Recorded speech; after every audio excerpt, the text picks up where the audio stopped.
Good day po mga ka-backyard farming. Mag-harvest po tayo ngayon ng ating itlog. Nasa 29 weeks na po yung aming RTL.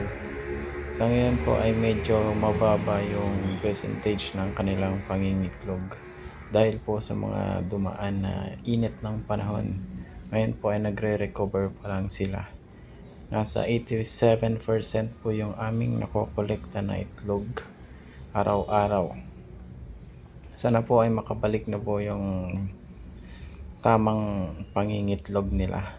Dati po ay umaabot sila ng 90% mahigit yung nangingitlog. 100 heads po pala ang aming RTL.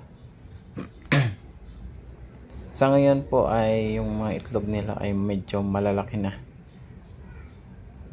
Marami na po yung large at kukunti na lang po yung small. Hindi na po umaabot ng kalahating tray yung small.